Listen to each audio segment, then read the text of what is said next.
Evening with Warriors International and featuring Pat Thomas, Lizzie Ball,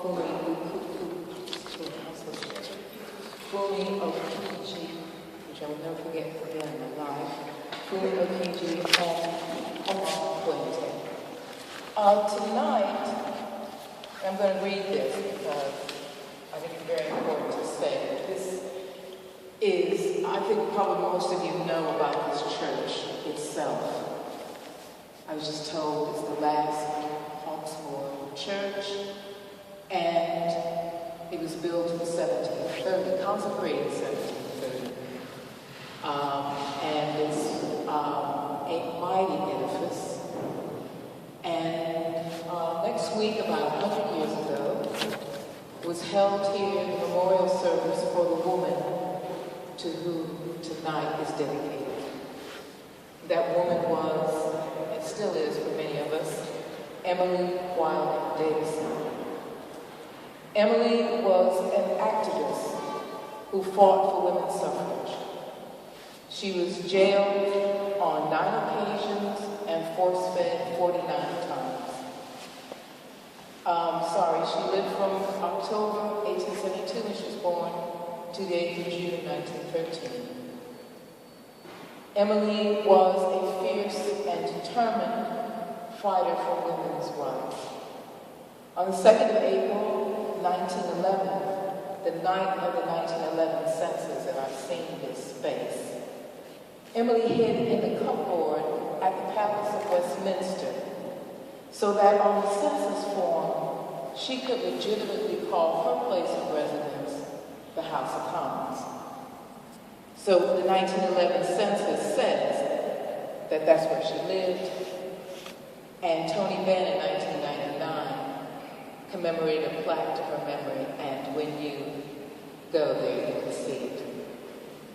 Emily is best known for stepping in front of King George V's horse at the Epsom Derby on the 4th of June 1913.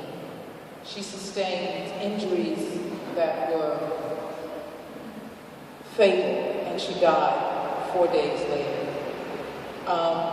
You can see this on YouTube because it was filmed, and it's pretty shocking to see.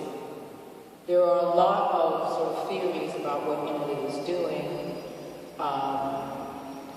She didn't even know, so no one knew whether she made herself a martyr to women's rights or whether she thought she could get her banner and pin it to the king's horse.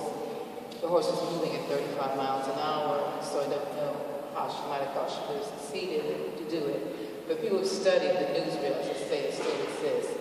And it doesn't look like she attempted to step in front of the horse. It does look like she tried to pin a banner on it, but it hit her.